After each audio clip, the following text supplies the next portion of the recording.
ইউনূস আলাইহিস সালাম মাছের পেটে বসে চিৎকার মেরেছিলেন, লা ইলাহা ইল্লা আনতা সুবহানাকা ইন্নী কুনতু মিনাজ জালিমিন। তিনি বলছিলেন, আয় আল্লাহ তাআলা, আমি তোমার প্রশংসা করছি, তুমি ছাড়া উপাস্য নাই, মাবুদ নাই।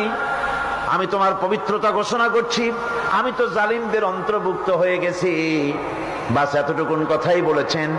আল্লাহ পাক বলছেন, ইউনূসের ডাক তো কেউ শোনে নাই, পানির মধ্যে কেউ শোনে নাই, জমিনের কেউ শোনে নাই, মহাশূন্যের কেউ শোনে নাই, কিন্তু মাছের পেটের ভেতরে থেকে গভীর অতল দরিয়ার তলদেশ থেকে মাছের পেটের ভিতরে বসে আমার ইউনূস যে ডাক দিল, ওই ডাক আমি আরশের মালিক আমি শুনতে পেয়েছি, আর সঙ্গে সঙ্গে জবাব দিয়েছি, ফাস্তাজাবনা লাহু ওয়া নাজ্জাইনাহু মিনাল গাম্মি ওয়া কাযালিকা নুজিল মুমিনিন।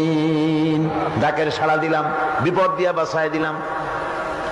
শুধু ইউনূসের নাম, আল্লাহ পাক এ জায়গায় আবার ওয়াদা করলেন, দুনিয়ার যত মুমিন বান্দা আছে তারা যদি কখনো বিপদে পড়ে যায় আর আমারে যদি ডাকে, আমি এইরকম করে বিপদ থেকে বাঁচাইয়া দেব।